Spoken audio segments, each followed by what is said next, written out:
Bueno, vamos a seguir con esta lección número 13 con nuestro estudio sobre los ángeles. Y en esta sección estamos meditando en lo que se llamaría el ministerio de los ángeles. Y empezamos en la letra C, que dice la actividad angelical. Y aprendimos primeramente que alaban a Dios constantemente. Y número 2, que ellos tienen un ministerio para con los creyentes, un ministerio muy bello para proteger. Y aquí, número 3, aquí hablamos, número 3, en página 138, ángeles de la guarda. Bueno, también existe mucha fantasía en cuanto a este punto, y leí varios teólogos en cuanto a este tema, y es el único versículo que yo sepa en toda la Biblia donde implica que una persona tendría un ángel de la guarda. Aquí Mateo dice, miren que no menosprecien a uno de esos pequeños, o Jesús hablando, porque les digo que en el cielo los ángeles, ellos contemplan siempre el rostro de mi Padre Celestial. Aquí las notas abajo dicen uno a uno o persona. Es una metáfora de deporte. Bueno, yo soy basquetbolista y se puede jugar la defensa un hombre contra un hombre, o se puede jugar la defensa en grupo cubriendo una zona. Y en contra a las, diría yo, fantasías históricas de mucha literatura que dice que cada individuo tiene su propio ángel de la guarda. Bueno, en ninguna parte de la Biblia enseña esto. Y en verdad me gusta la forma en que expresó este punto Wayne Grudem, el gran teólogo, que dijo que a lo mejor están jugando en zona, que no están jugando mano a mano, están protegiendo en general, en grupo, están protegiendo a los creyentes. Y está bien. Número 4, llevan a cabo el juicio sobre los enemigos de Dios. Y obviamente hay textos en que los ángeles, bueno, van a la guerra y matan. Entonces el ángel de Dios en Éxodo capítulo 14, versículo 19, dice, entonces el ángel de Dios que marchaba al frente del ejército israelita se dio vuelta y fue a situarse detrás de este. Lo mismo sucedió con la columna de nube que dejó su puesto de vanguardia y se desplazó hacia la retaguardia, quedando entre los egipcios y los israelitas. Durante toda la noche la nube fue oscuridad para unos y luz para otros. Así que en toda esa noche no pudieron acercarse los unos a los otros. Entonces ahí estaba, literalmente hablando, huestes, el ejército de Dios, de puros ángeles, protegiendo, previendo el avance del ejército egipcio. También en 2 Reyes, capítulo 19, versículo 35, dice, esa misma noche el ángel del Señor salió y mató a 185,000 hombres del campamento asirio. A la mañana siguiente, cuando los demás se levantaron, ahí estaban tendidos todos los cadáveres. Interesante. No solo acompañaban al ejército israelita, ellos fueron en lugar del ejército. Y ellos mismos condujeron la batalla y mataron a 185,000 hombres de los asirios. Muy bien, entonces ahí vemos que llevan a cabo el juicio sobre los enemigos de Dios. Y número 5, los... Pero ¿por qué todo eso se dio allí y ahora no se da esas cosas? O sea, este tipo de historias no se dan ahora.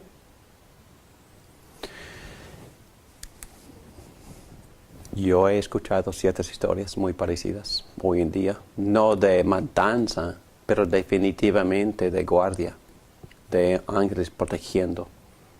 Ah, yo escuché una historia muy recientemente y otra de niño, porque mis padres eran, mi papá era pastor, pero también tenía amigos que habían ido a China, y, amigos que sufrieron como mártires, misioneros que fueron decapitados en China, como en la rebelión boxeadora se llama, de los chinos, y quisieron expulsar a todos los extranjeros y decapitaron a algunos amigos de mis padres.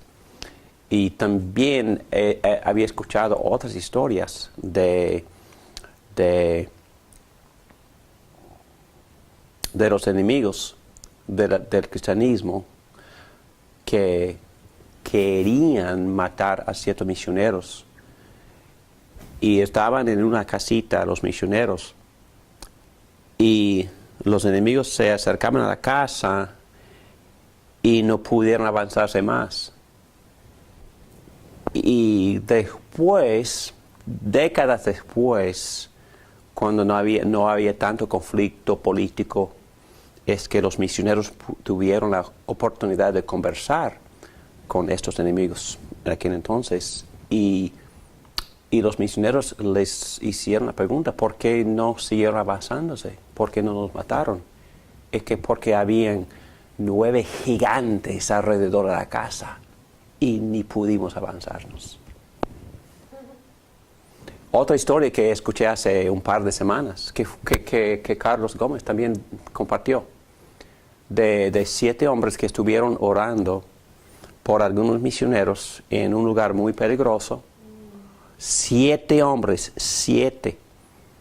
Entonces, el misionero compartió una historia muy parecida de que algunos habían amenazado a él y a su familia. Y él no entendió por qué los hombres que habían ido a su casa para matarlos se pararon y no hicieron nada. Y él estaba compartiendo esto con un grupo de hombres muy devotos, muy piadosos.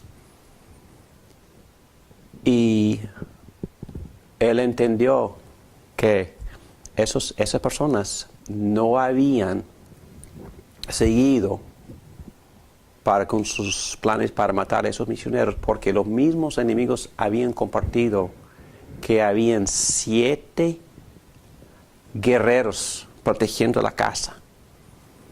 Y 7 de los hombres se pararon, exactamente el mismo número de hombres, y que dijeron que en ese mismo momento nosotros estuvimos orando por ustedes. ¿Okay? Yo he escuchado varias historias de esa clase, de la protección de ángeles. Es que en verdad no he escuchado esta misma historia de los ángeles ejecutando una multitud de enemigos. Quizá, y mi respuesta teológica es que es muy delicado este tema, pero en un sentido, todo el Antiguo Testamento tiene carácter de profecía, tiene carácter de metáfora. Lo que habrá en el día del juicio, Dios estaba ilustrando literalmente en sangre, y en carne y sangre y hueso en el Antiguo Testamento. Por ejemplo, Dios había profetizado en los primeros capítulos de Génesis que después de que su pueblo, que Él iba a llamar, cuando ellos entraran en la Tierra Santa, en Canaán, es que Dios iba a ejecutar un gran juicio después de que la el mal de esas tribus se hubiera madurado. ¿Me entienden? Es que Dios iba a esperar hasta que el mal malísimo hubiera crecido a llegar a ser intolerable, y parte de la razón por la cual la matanza, cuando entró en la tierra prometida, fue para ejecutar el juicio de Dios contra ese mal. Y todo esto, y la metáfora del éxodo, redención. La metáfora de cruzar el desierto, bueno, la lucha ahora en la vida cristiana.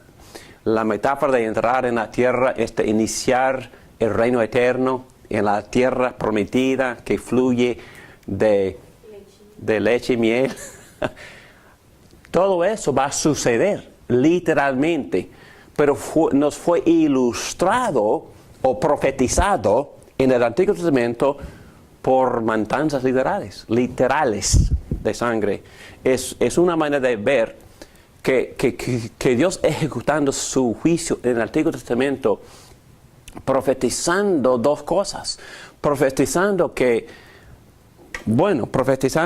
e indicando muchas cosas. Que siempre la paga de pecado es muerte, siempre.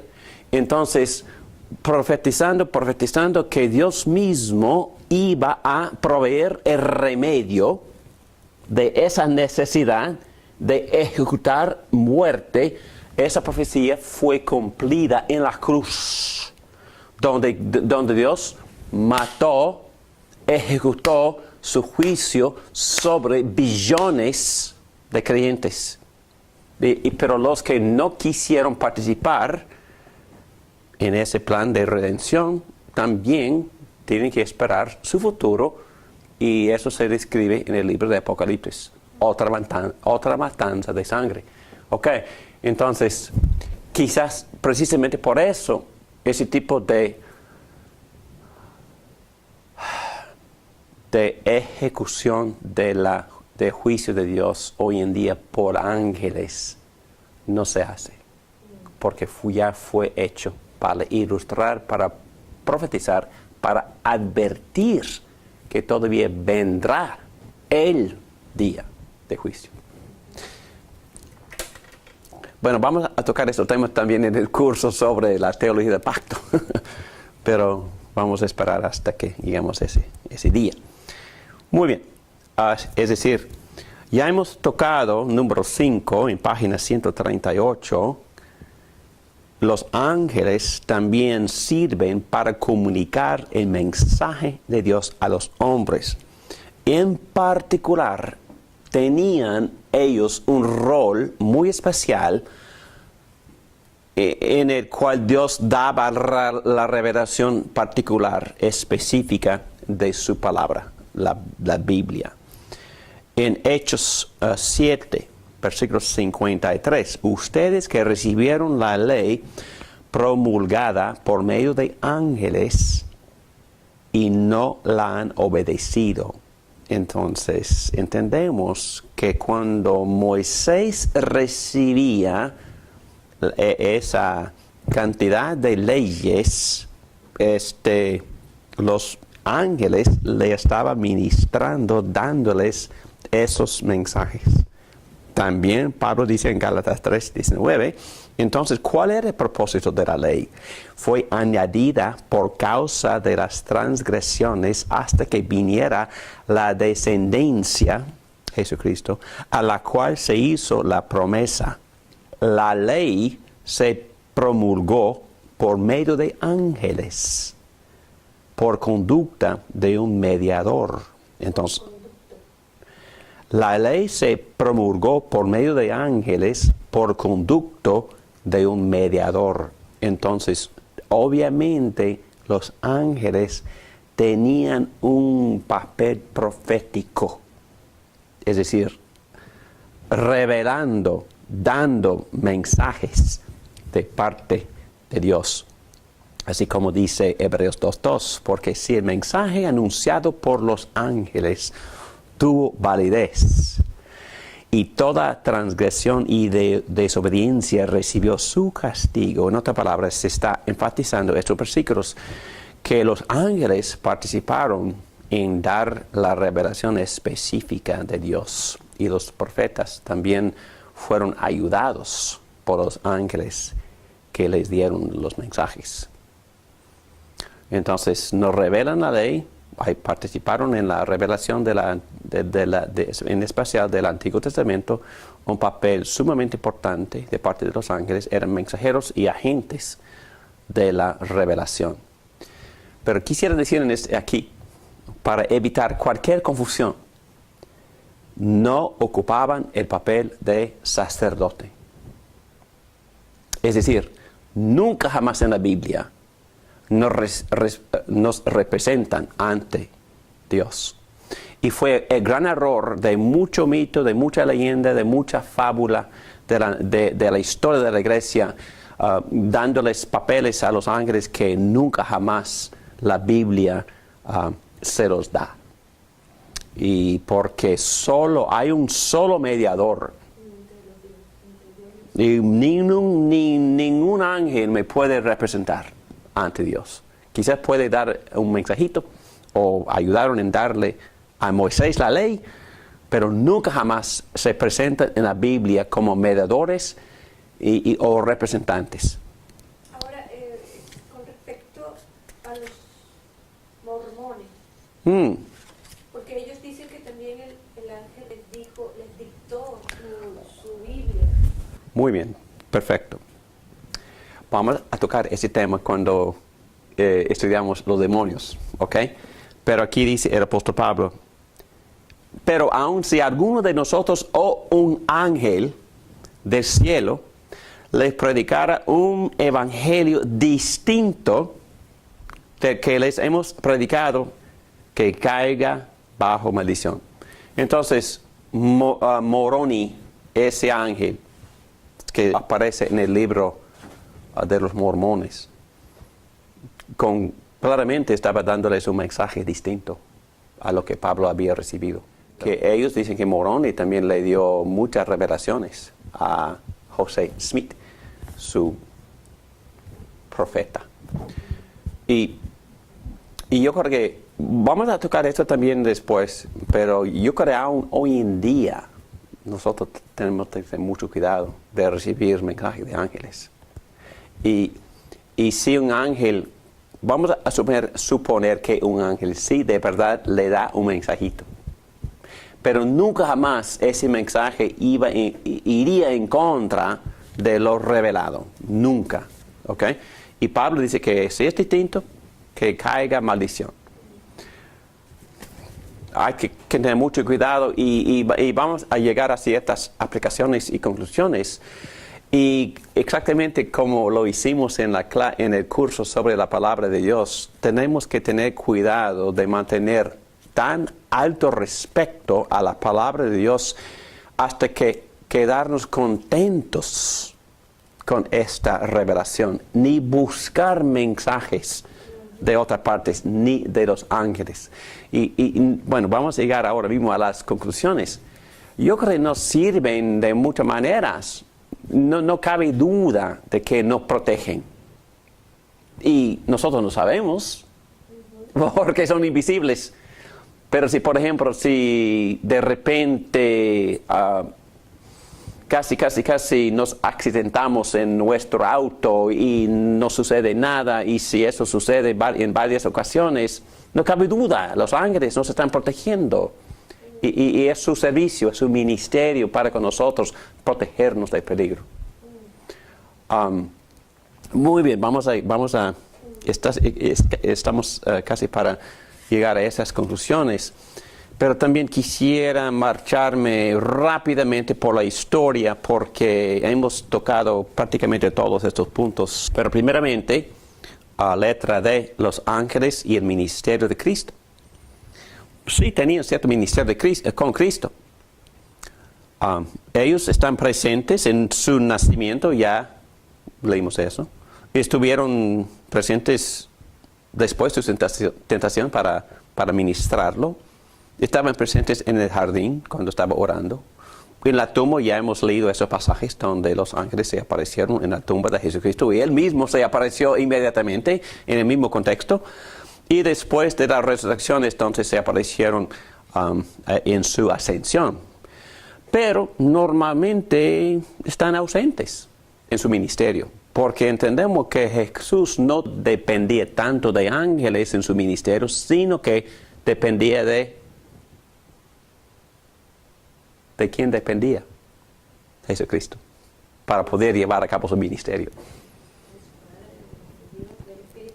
El Espíritu Santo, es que recibía mensajes constantemente de su Padre, pero después de su bautismo, dice que el Espíritu Santo lo acompañaba, lo acompañaba para ayudarle en sus tentaciones, lo acompañaba para que pudiera predicar con eficacia y también para hacer milagros y para sanar. Lo acompañaba para ayudar en todo hasta que entendemos que participó el Espíritu Santo en ayudarle a resucitar de la muerte. Pero durante el ministerio no fueron ángeles, tanto ángeles, sino el Espíritu Santo que lo acompañaba a ayudar. Entonces nosotros también debemos del Espíritu Santo, no tanto de los ángeles. Los ángeles no tienen ministerio para santificarnos, el Espíritu Santo sí. No tiene ministerio para darnos poder, el Espíritu Santo sí.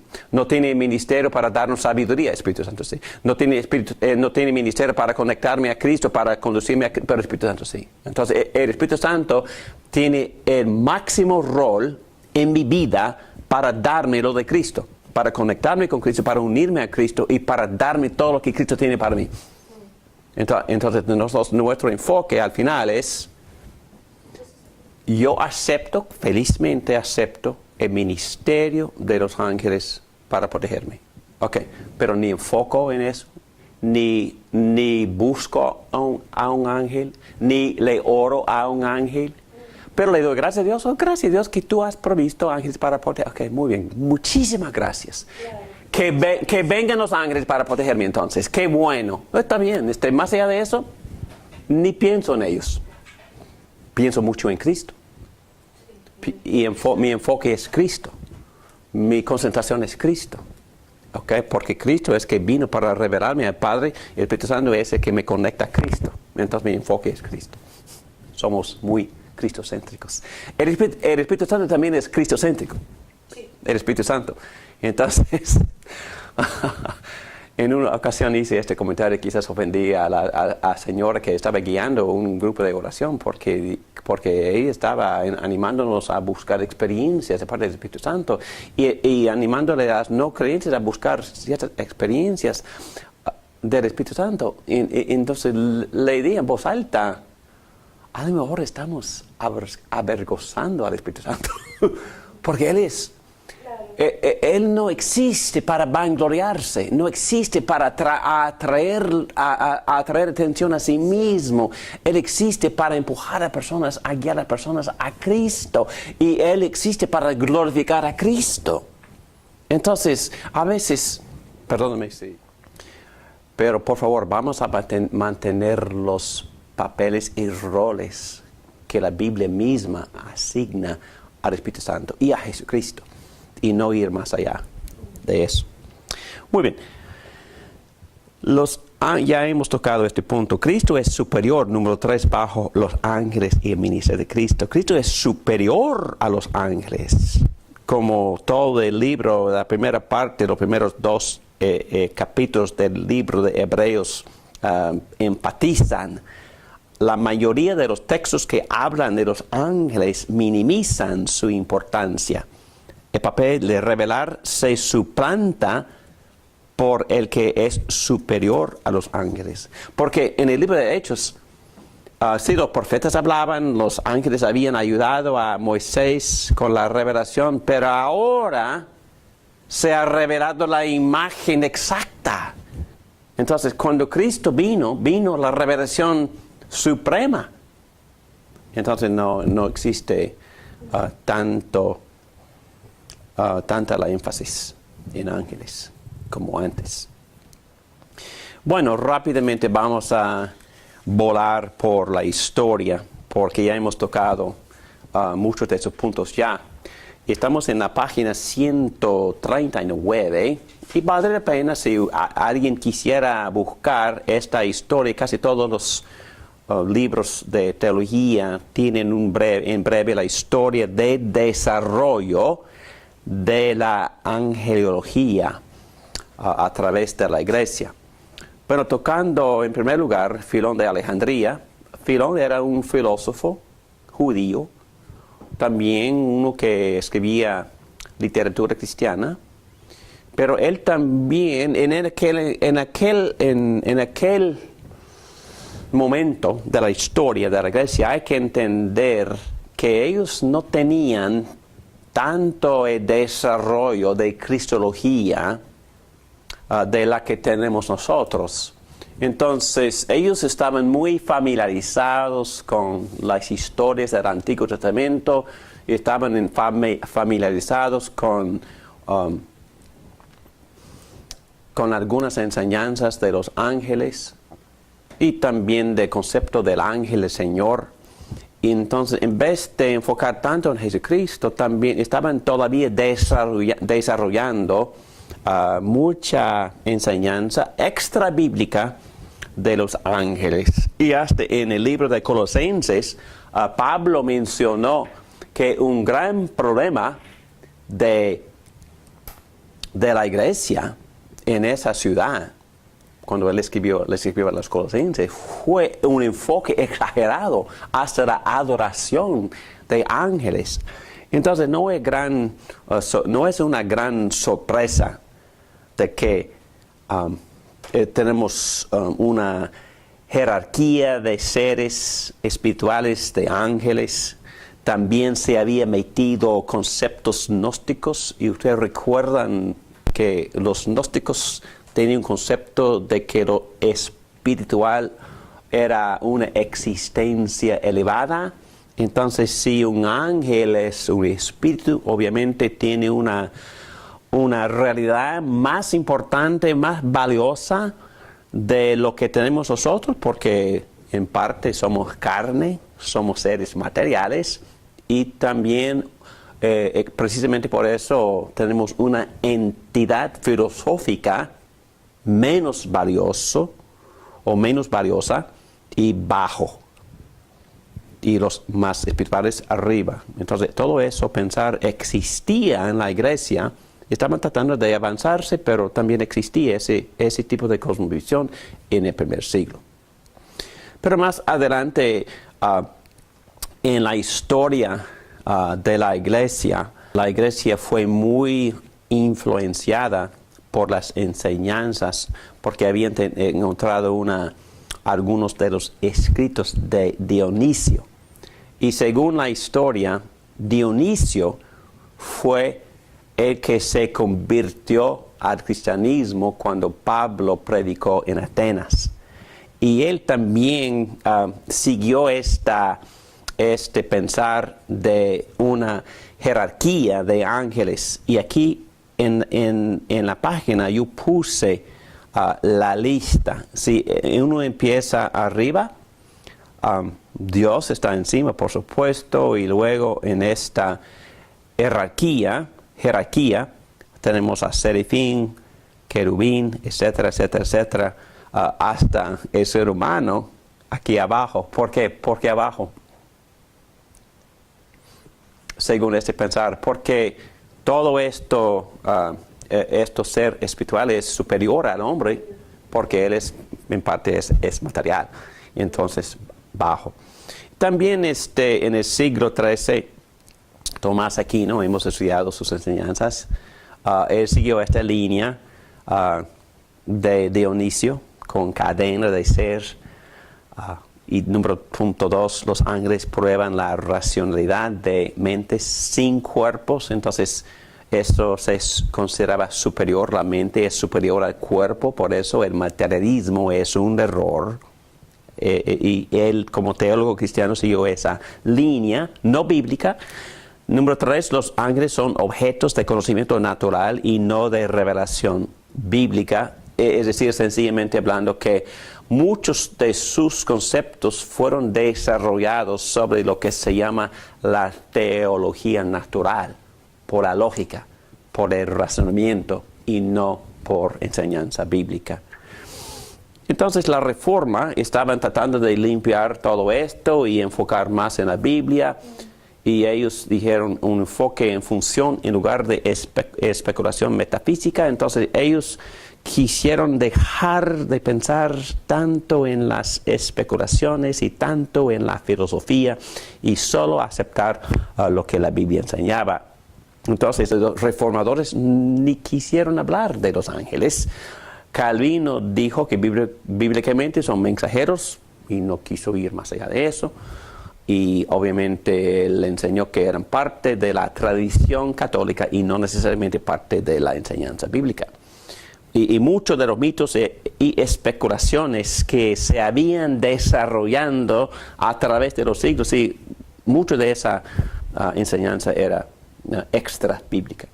También, número 2, la reticencia de Calvino, Juan Calvino, que vivió en el siglo XVI, un reformador y también un hombre que trató de ser muy bíblico respecto a la especulación angelical. Él insistía en sola escritura. Entonces, si la Biblia no lo enseña, entonces ni vale la pena hacer especulaciones. Claro. Y la cuestión de cuándo empezaron a existir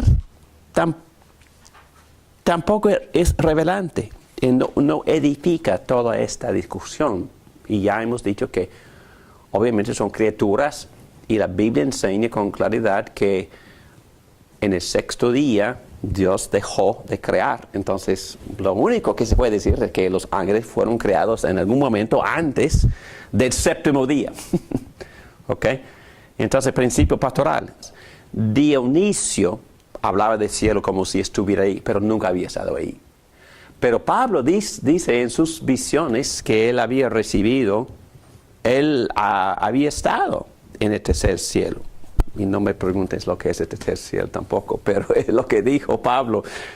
Voy a leer un poquito de lo que él dijo. En 2 Corintios, capítulo 12, versículo 1. Me veo obligado a jactarme, aunque nada se gane con ello.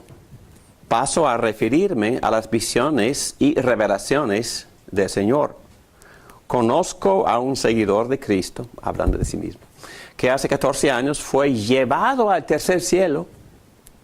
No sé si en el cuerpo o fuera del cuerpo, Dios lo sabe. Yo sé que este hombre, no sé si en el cuerpo o aparte del cuerpo, Dios lo sabe. Fue llevado al paraíso y escuchó cosas indecibles que a los humanos no se nos permite expresar. En otras palabras, los reformadores, obedeciendo esta disposición del apóstol Pablo, dijeron, mejor no hablar de cosas que la Biblia no nos dice, no pretender que sabemos lo que está pasando en el cielo con los ángeles, cuando nunca hemos estado en el cielo. El apóstol Pablo, que en verdad vio lo que estaba en el cielo, dijo que es prohibido hablar de esas cosas. Letra C. La alabanza merecida por el soberano Dios. Los ángeles existen para reflejar la gloria de Dios. Pasar tiempo enfocando en los ángeles es abusar a los ángeles, dijeron los reformadores. Porque el trabajo de los ángeles es el de glorificar a Dios. Los ángeles solo hacen la voluntad de Dios. Y es idolatría tener un enfoque, una alabanza, una adoración, una búsqueda de los ángeles. Entonces, después de la Reforma, letra E, John Milton o Juan Milton, en el siglo XVII, escribió Paraíso Perdido. Y otra vez, en ese libro, él crea una jerarquía material y los ángeles se bajan a nuestro nivel. Otra vez repitiendo el mismo error de antes. Número 2, el protestantismo ortodoxo. La angeliología del encogerse de hombros fatigado de este teólogo Barth. Y él enfatizó de que los ángeles solo son heraldos del misterio de Dios. Y por su presencia nos susurran lo que se ve no es todo. Y empecé la clase diciendo eso. Un mundo sin ángeles es un mundo sin asombro y sin pavor. Y precisamente cuando este teólogo alemán, Bultmann, él tenía la intención de quitarle de la Biblia el mito. Entonces, él explicó los ángeles como mitos o como metáforas de gente primitiva que faltaba educación, tratando de hacer sentido de su mundo y de las cosas misteriosas. Pero tener cuidado de no ir más allá de las escrituras cuando hablamos del cielo y de los ángeles. Entonces, él hizo el error extremo al otro lado de negar la existencia de ángeles. Karl Barth, volviendo a él, dijo: los ángeles son esencialmente criaturas marginales. Esto es su gloria. No atraen atención a sí mismos, llevan mensajes. 2. Los representantes del cielo son representantes del cielo. Enfocar demasiado en ángeles es una distracción de la revelación de Dios. Debemos enfocar en la revelación y no en el mensajero. Testigos de la actividad divina. Los ángeles nos hacen recordar que existe una realidad más allá de lo que se ve. Ya dijimos eso. Y C.S. Lewis, él dijo que siempre cometemos dos errores iguales y opuestos. No creer en ese mundo espiritual, no creer en los ángeles y tener un enfoque excesivo, obsesionado. Ok, entonces, aplicaciones pastorales en cuanto a los ángeles. Bueno, yo puse 2 puntos nada más. Estar conscientes de los ángeles en nuestras vidas. En el culto de adoración, bueno, vale la pena leer eso, es muy bonito. Hebreos capítulo 12, el versículo 22, dice: por el contrario, ustedes se han acercado al monte, a la Jerusalén celestial, la ciudad de Dios viviente, se han acercado a millares y millares de ángeles, a una asamblea gozosa, a la iglesia de los primogénitos inscritos en el cielo. Se han acercado a Dios, el juez de todos, a los espíritus de los justos que han llegado a la perfección. Jesús es el mediador del nuevo pacto y la sangre rociada que habla con más fuerza que la de Abel. En este texto se ve que cuando nosotros nos reunimos para alabar a Dios, ahí están los ángeles acompañándonos en nuestro culto de adoración, los domingos, cantando junto con nosotros. Entonces eso es de mucho ánimo saber que los ángeles participan con nosotros en el culto de adoración. Pero también el mismo autor de los Hebreos, en capítulo 13, dice: no se olviden de practicar la hospitalidad, pues gracias a ella algunos, sin saberlo, hospedaron ángeles. En otras palabras, bueno, me encanta este versículo porque cuando pensamos en hospitalidad, normalmente invitamos a las personas conocidas. Pero la Biblia insiste en que parte de nuestra responsabilidad es amar al extranjero, amar a la persona que no nos conozcamos, que no la conozcamos. Y a veces, si en verdad practicamos la hospitalidad bíblica, vamos a entretener a ángeles. Yo creo que sí, los ángeles sí nos visitan. En ocasiones muy especiales sí nos visitan. Si una familia practica, algún cristiano practica lo que se llama hogar abierto, es decir, cuando invita a mucha gente constantemente y invita a la persona con el propósito de amarlos, pero también enseñarles acerca de la gracia de Dios. Tal como el apóstol Pablo, que siempre mantenía apartamento abierto Y todos los días, en los últimos meses de su vida, él recibía a todo el mundo. A todo el mundo pasaba por su apartamento y escuchaban dice literalmente, el mensaje del reino de Dios. Me imagino que muchos ángeles también pasaron por esa casa. Un cuento muy breve. Cuando fuimos a Houston, el barrio pobre, vivimos entre los mexicanos por 20 años, una experiencia rica, bonita, hermosa. Pero también vivimos pobres, así como los demás. Gracias a Dios. Y tenemos un auto que ya no se hace. Se llama Ford Falcon. Que fue terrible. Fue muy débil. Fue un vagón, y muy sencillo y pequeño. Y por vivir en Chicago, la sal había corrompido, la metal estaba literalmente deteriorándose. Y le pedimos, por favor, Dios, es que quisiéramos un auto para poder llevar a la gente a la iglesia. Un día mi esposa estaba caminando en la calle y 2 hombres se acercaron a ella y le dieron un cheque para comprar el auto.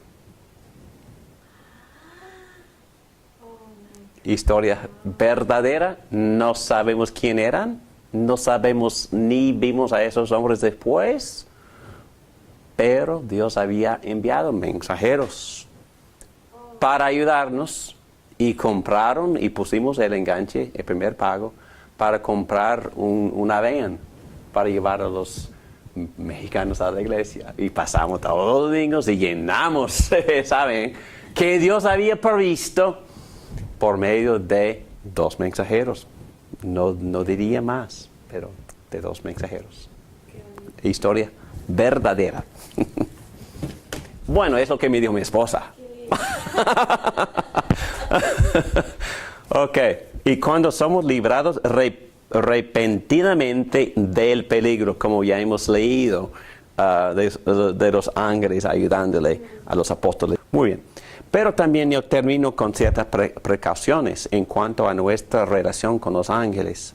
Ya hemos leído esta advertencia en cuanto a no recibir falsa doctrina, la advertencia del apóstol Pablo en Gálatas, pero vale la pena también leer lo que Pablo dijo en 2 Corintios, capítulo 11, el versículo 14, dice así: y no es de extrañar, ya que Satanás mismo se disfraza de ángel de luz. Por eso no es de sorprenderse que sus servidores se disfracen de servidores de la justicia. Su fin corresponderá con lo que merecen sus acciones. En otras palabras, es una advertencia de no buscar a ángeles, porque aún Satanás y los demonios se nos presentan disfrazados o con máscaras o pretendiendo ser personas justas. Y un cristiano también puede ser engañado por una persona justa. Y entonces, en otras palabras, y yo creo en este contexto, sabiendo un poquito del texto de 2 Corintios, Pablo estaba, los falsos maestros, los superapóstoles, los carismáticos le estaban molestándole mucho, pretendiendo ser superiores a cualquiera y superiores al apóstol mismo. Entonces, hay que tener cuidado siempre de enfocar y adorar y tomar la palabra de cualquier hombre, de cualquier pastor, como si fuera al nivel de la palabra de Dios. No. Es decir, Pablo mismo dice, o en el libro de Hechos dice que los de Berea eran más nobles que todos los demás. ¿Por qué? Porque examinaban todos los días para averiguar si lo que enseñaban los apóstoles era bíblico o correcto. Entonces, si examinaban las enseñanzas de los apóstoles, cuanto más a cualquier pastor de ser humano hoy en día. Entonces, hay que tener cuidado de no ser engañado ni por la persona más carismática, más bella, más hermosa, más nice, más simpática, más de todo. Es que no, sin vivir como criticones, vale la pena examinar bíblicamente todos sus sermones. Bueno, el pastor estaba enseñándome lo que el texto en verdad enseña, o se estaba desviando, estaba dando opinión o estaba dando la palabra. Entonces, constantemente tenemos que ejercer lo que se llama discernimiento. Muy bien, de no adorarlos, ni orarles, ni buscarlos. Este texto, Apocalipsis 19, fue corregido hasta el mismo apóstol Juan.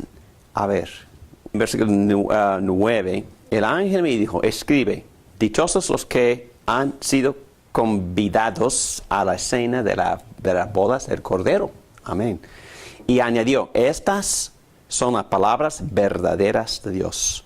Me postré, fíjate, el apóstol Juan hablando, me postré a sus pies para adorarlo. ¿A quién?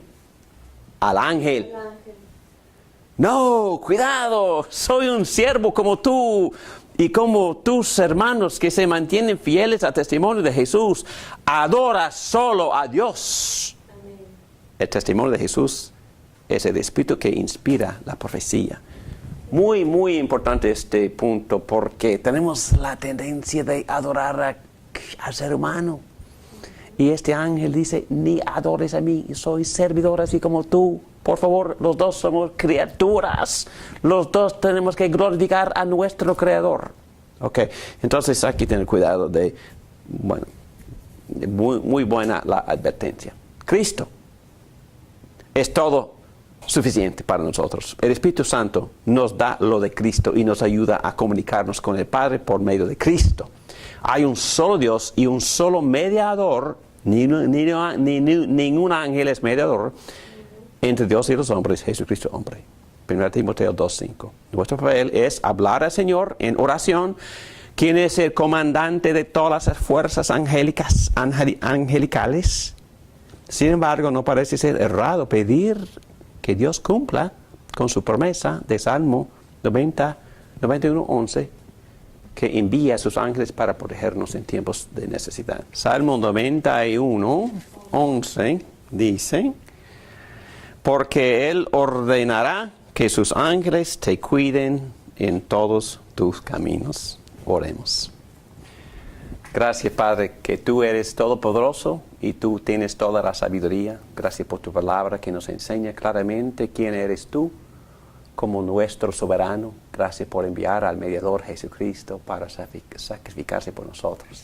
Gracias porque hay un solo mediador. Gracias por el Espíritu Santo que nos guía a enfocarnos en Cristo y a recibirlo de Cristo. Pero al mismo tiempo demos gracias por las criaturas que tú creaste para servirte, para honrarte, para alabarte, pero también para ayudarles a los profetas a recibir las revelaciones tuyas. Hoy en día damos gracias porque tú has enviado a los ángeles también para servirnos en el sentido de que nos protegen. Te damos muchísimas gracias por todo lo que tú has hecho y por todo lo que tú sigues haciendo para nuestro beneficio. Gracias por este estudio de los ángeles. Ayúdanos a apreciar su papel y no ir más allá de eso, ni mal respetarlo por no apreciar su papel. Muchísimas gracias, Padre, que nos guíes y que nos ayudes a seguir madurando en la fe para conocerte mejor. Todo esto te lo pedimos en el nombre de Jesucristo. Amén. Amén.